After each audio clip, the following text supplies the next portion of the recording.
Hi అండి. ఈరోజు ఒక మంచి రీయూజ్ ఐడియాతో మేము ముందుకొచ్చేసాను. ఇలా మనం కూరగాయలు అవి ఇవి తెచ్చుకున్నటువంటి సంచులు ఉంటాయి కదండీ! క్లాత్ సంచులు. ఆ క్లాత్ సంచి ఒకటి తీసుకున్నాను. దీన్ని ఇలా కట్ చేస్తున్నానండి. దీంతో మనం ఇంట్లోకి కావాల్సినటువంటి డెకరేటివ్ ఫ్లవర్స్ ఈజీగా తయారు చేసుకోవచ్చు. దానికోసం ఇలా సంచిని ముందు భాగము అండ్ వెనుక భాగం కూడా కట్ చేసేసేయండి. ఈ వీడియోలో అయితే నేను 3 టైప్స్ ఫ్లవర్స్ చూపిస్తున్నానండి. 2 రోజ్ ఫ్లవర్స్ అండ్ ఒకటి డిఫరెంట్ ఫ్లవర్ అనమాట. దీనికోసం ఇలా కట్ చేసుకున్న తర్వాత సైడ్స్ కూడా ఎక్స్ట్రాస్ ఏమైనా ఉంటే కట్ చేసేసుకోండి. ఇలా కట్ చేసేసిన తర్వాత ఒకసారి నీట్గా అరేంజ్ చేసుకున్న తర్వాత ఇలా స్కేల్ మెజర్మెంట్ అయితే తీసుకోండి. అంటే మనకి స్కేల్ లెంత్తో పాటు ఆ విడ్త్ అనమాట. ఈ విడ్త్ సరిపోతుంది.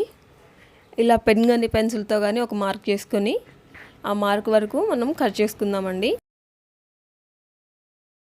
ఈ విధంగా కట్ చేసేసేయండి.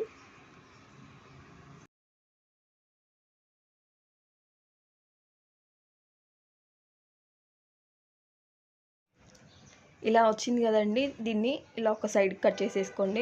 చూడడానికి మనకి ఇలా ఒక రిబ్బన్ లాగా వస్తుందండి ఇది. దీన్ని ఈ విధంగా ఒకసారి మొత్తం అడ్జస్ట్ చేసుకున్న తర్వాత ఇలా పెద్ద సూది ఉంటుంది కదండి ఇంట్లో చీర కుచ్చులు పోయడానికి కానీ ఇంకా దేనికైనా యూజ్ చేయడానికి ఉంచుకుంటాం కదా, ఇలాంటి ఒక పెద్ద సూదిని తీసుకొని ఇక్కడ నేను చూపిస్తున్న విధంగా సూదికి అటాచ్ చేస్తూ వెళ్ళండి రిబ్బన్ని. ఇలా మనం తీసుకున్న క్లాత్ మొత్తం అయిపోయే వరకు ఇలానే సూదికి అటాచ్ చేస్తూ వెళ్ళండి. దీంట్లో కష్టమైందంటే ఏం లేదండి. పైన పార్ట్ కింద పార్ట్ తీసేస్తే ఆ బ్యాగ్కి మనం ఇలాంటి రిబ్బన్స్ చాలా తయారు చేసుకోవచ్చు. వాటితో చాలా రకాల ఫ్లవర్స్ కూడా చేయొచ్చు. ఇలా మన చేత్తో ఏదైనా చేస్తే అది చాలా బాగా అనిపిస్తుందండి. డెకరేటివ్ ఐటమ్స్ కానీ ఇంకే వస్తువు అయినా సరే, అది కూడా పనికిరాని వస్తువుతో ఒకసారి తెచ్చేసి పెట్టిన తర్వాత చాలా బ్యాగ్స్ ఉండిపోతాయి కదండి ఇంట్లో. ఇలాంటి వాటితో పనికి రాకుండా ఉన్న వాటితో కూడా ఇలా చేస్తే చాలా బాగుంటుందండి. చూస్తున్నారు కదా, ఆల్మోస్ట్ మనదైతే క్లాత్ అయిపోవచ్చింది. ఇలా చివరి వరకు చేసేసిన తర్వాతకి ఇలా అయిపోయిందండి. లాస్ట్ది అయిపోయిన తర్వాత మనం ఎక్కడైతే స్టార్ట్ చేసామో అక్కడికి వెళ్ళండి మీరు. స్టార్టింగ్ పాయింట్కి మన క్లాత్ ఉంది కదండి, అది స్టార్టింగ్ అనేది సూదులోకి ఎక్కించడానికి వీలుండే విధంగా ఇలా ఒక సైడ్ అనేది కట్ చేసుకోవాలండి. కొంచెం లైట్గా కట్ చేసేసుకున్న తర్వాతకి ఇంకొక సైడ్ ఉంటుంది కదా, అది సూదిలోకి ఎక్కిచ్చేసేయండి. ఇలాగా మనం సూదిలో దారం ఎక్కించిన విధంగానే ఇంకొక సైడ్ని ఎక్కిచ్చేసేయండి. ఎక్కించి ఇప్పుడు చూడండి ఈ విధంగా టర్న్ చేయాలన్నమాట. దీన్ని ఇలా నెమ్మదిగా తిప్పుతూ వెళ్ళాలి. మరి స్పీడ్గా తిప్పేయకండి. నెమ్మదిగా తిప్పుతూ వెళ్తే చూడండి ఇక్కడ మీకు రోజ్ ఫ్లవర్ షేప్ అనేది అయితే వస్తుంది. మనం ఈ సూదికి గుచ్చినటువంటి అన్ని వరుసల క్లాత్ కూడా ఇదే విధంగా ఫ్లవర్ షేప్ వచ్చే విధంగా నెమ్మదిగా రౌండ్ చేస్తూ వెళ్ళండి. ఇలాగా అన్ని లైన్స్ కూడా ఫ్లవర్ లాగా అయిపోయిన తర్వాతకి ఇలా సూదిని బయటకు అనేది లాగేసేయండి. అప్పుడు మనం ఏ పార్ట్ అయితే సూదిలోకి ఎక్కించామో ఆ పార్ట్ని ఇలా ఫ్యాబ్రిక్ గ్లూ ఉంటుంది కదండి, దాంతో అతికిచ్చేసేయండి. చూసారు కదా, మన రోజ్ ఫ్లవర్ అయితే ఇలా రెడీ అయింది. ఇలా బ్యూటిఫుల్ రోజెస్ అయితే మనం చేసుకోవచ్చు. అదేవిధంగా ఇందాక కట్ చేసాం కదా రిబ్బన్ లాగా, అలాగే కట్ చేయండి మళ్ళీ క్లాత్ని. ఇక్కడ చూపిస్తున్నట్టు ఒకసారి ఫోల్డ్ చేసుకోండి. ఇలా క్లాత్ యొక్క చివరి 2 అంచుల్ని కలిపి మడత పెట్టేసుకున్న తర్వాతకి కత్తెర తీసుకొని ఇక్కడ చూపిస్తున్నట్టు కట్ చేసుకోండి. చివరి దాకా వెళ్ళిపోద్దండి, మధ్యలో వరకు మాత్రమే కట్ చేయండి. మీకు కనిపిస్తుంది క్లారిటీగా చూస్తే. ఈ విధంగా మొత్తం క్లాత్ మొత్తం అయిపోయే వరకు కట్ చేసుకోండి. కట్ చేసిన తర్వాత ఇలా ఓపెన్ చేయండి. ఓపెన్ చేస్తే మనకి ఈ విధంగా వస్తుంది. మనం 2 చివరి వరుసల్ని కలిపి కట్ చేసుకున్నాం కదండి, ఇప్పుడు వాటిని రెండింటిని ఇట్లా ఫ్యాబ్రిక్ గ్లూతో అతికిచ్చేసేయండి. ఇలా స్టార్టింగ్ నుంచి చివరి వరకు అతికించండి. మధ్యలో ఎక్కడ కూడా గ్యాప్ లేకుండా అతికిచ్చేసేయండి. రెండు చివరి భాగాలని నీట్గా అతికిస్తూ వెళ్ళండి. ఈ విధంగా ఫ్యాబ్రిక్ గ్లూతో నీట్గా అతికించేసేయండి.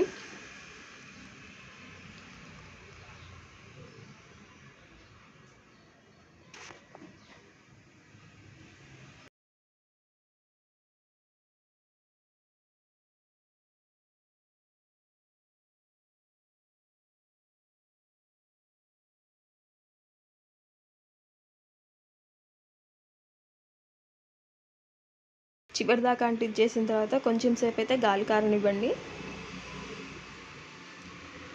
ఇలా డ్రై అయిపోయిన తర్వాత దీన్ని ఇలా ఒక స్ట్రా ఉంటుంది కదండి, మనం కొబ్బరి నీళ్ళు అవి ఇవి తాగిన స్ట్రా, ఇలాంటి ఒక స్ట్రాని తీసుకొని ఇక్కడ చూపిస్తున్నట్టు ఫ్యాబ్రిక్ గ్లూతో అతికించేసేయండి. ఇలా స్ట్రాకి ఫ్యాబ్రిక్ గ్లూ అనేది పైనుంచి కింద దాకా అప్లై చేస్తూ మనం రెడీ చేసి పెట్టుకున్నటువంటి ఈ క్లాత్ని కింద దాకా ఈ విధంగా ఇక్కడ చూపిస్తున్నట్టు నీట్గా ఫోల్డ్ చేస్తూ వెళ్ళండి. లూజ్ అయితే ఏం రాకుండా చూసుకోండి, మంచి టైట్గా చేస్తూ వెళ్ళండి. మనకు ఒక మంచి బ్యూటిఫుల్ ఫ్లవర్ అనేది అయితే రెడీ అవుతుంది ఈ విధంగా చేస్తూ వెళ్తే.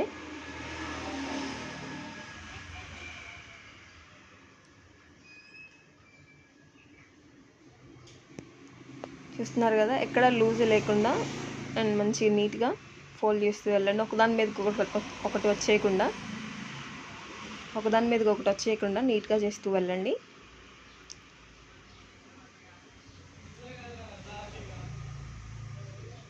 అండ్ ఈ విధంగా మన ఫ్లవర్ అయితే కంప్లీట్ అయిపోయిందండి.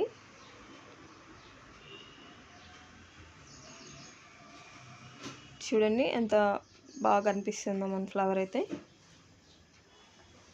అండ్ మీకు కావాలంటే క్లాత్ సైజ్ ఎక్కువ తీసుకుంటే ఆ ఫ్లవర్ అనేది ఇంకా చాలా బాగా కనిపిస్తుందండి. అండ్ ఇంకొక టైప్ రోజ్ని చూద్దామండి. ఈ విధంగా క్లాత్ని రెడీ చేసి పెట్టుకున్న తర్వాత ఒక రిబ్బన్ లాగా ఒక పెద్ద స్కేల్ని అయితే తీసుకొని ఇక్కడ చూపిస్తున్నట్టు స్టార్టింగ్లో ఫ్యాబ్రిక్ గ్లూ అయితే అతికించాలండి, లేకపోతే ఊడిపోతుంది. స్టార్టింగ్ కొంచెం లైట్గా ఫ్యాబ్రిక్ గ్లూ అటాచ్ చేసేసుకున్న తర్వాత ఇక్కడ చూపిస్తున్నట్టు ఇలాగా స్కేల్కి చుడుతూ వెళ్ళండి మన క్లాత్ని. లూజ్ ఏం లేకుండా చూసుకోండి, టైట్గా చూసుకోండి. అండ్ ఒకదాని మీదకి ఒకటి వచ్చే విధంగా, అంటే మరీ మొత్తం కాదు, కొంచెం లైట్గా వచ్చే విధంగా అటాచ్ అవుతూ వెళ్ళే విధంగా చేసిన తర్వాత లాస్ట్ మళ్ళీ ఫ్యాబ్రిక్ గ్లూతో దీన్ని అతికిచ్చేసేయండి. ఊడిపోకుండా స్టిఫ్గా ఉంటుంది. అండ్ ఇప్పుడు చాలా జాగ్రత్తగా తీయండి, మొత్తం ఊడిపోతాయి, లేకపోతే జాగ్రత్తగా తీసేసిన తర్వాత ఈ విధంగా వచ్చింది కదా. ఇక్కడ నేను చూపిస్తున్నట్టు లైట్గా ఫోల్డ్ చేస్తూ వెళ్ళండి, మరి టైట్గా అయితే చేయొద్దండి. ఇక్కడ కొంచెం లూజ్ ఉంచుతూ అండ్ మధ్యలో ఫ్యాబ్రిక్ గ్లూ అతికిస్తూ వెళ్ళండి, లేదంటే ఫ్లవర్ అనేది ఊడిపోతుంది చేసిన తర్వాత. ఫైనల్గా ఇలా మధ్యలో ఫ్యాబ్రిక్ గ్లూ అయితే అటాచ్ చేస్తూ వెళ్ళండి. వీలైనంత వరకు ప్రతి పెటల్కి అప్లై చేస్తూ వెళ్ళండి.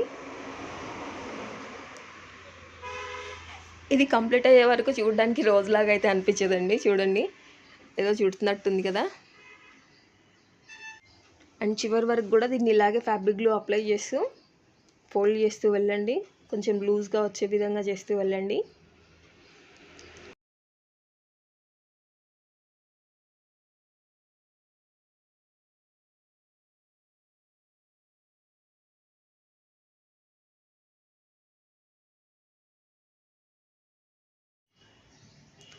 చివరికి వచ్చాక కూడా ఒకసారి మంచిగా ఫ్యాబ్రిక్ గ్లూ అప్లై చేసి నీట్గా అనేది దీన్ని అతికిచ్చేసేయండి.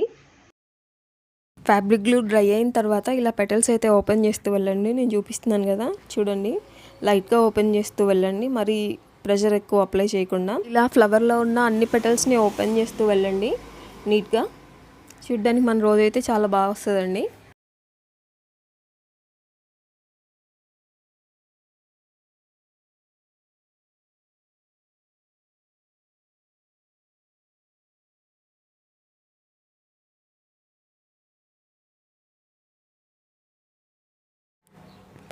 ఈ వీడియోలో ఫ్యాబ్రిక్ బ్యాగ్తో 3 రకాల ఫ్లవర్స్ తయారు చేయడం అయితే మనం చూసాం కదండి. ఇంకా చాలా రకాలు తయారు చేయొచ్చండి, ఇంకా చాలా చేయొచ్చు. బట్ వీడియో బాగా లెంత్ ఎక్కువ అవుతుందనేసి నేను ఈ 3 రకాల ఫ్లవర్స్తో ఆపేస్తున్నాను. మీకు ఈ ఫ్లవర్స్ కనుక నచ్చితే, ఈ వీడియో నచ్చితే లైక్ చేయండి, షేర్ చేయండి, కుదిరితే ఛానల్ని సబ్స్క్రైబ్ చేసుకోండి. ఇంకా మరిన్ని వీడియోస్ తయారు చేసేవి మీరు చూడొచ్చు. Thanks for watching. ఎలా అనిపించిందో ఒకసారి కామెంట్ చేయండి. మీరేమైనా సజెస్ట్ చేయాలనుకున్నా కూడా చేయండి. నెక్స్ట్ టాపిక్ కూడా ఏమైనా ఉంటే చెప్పండి. Thank you.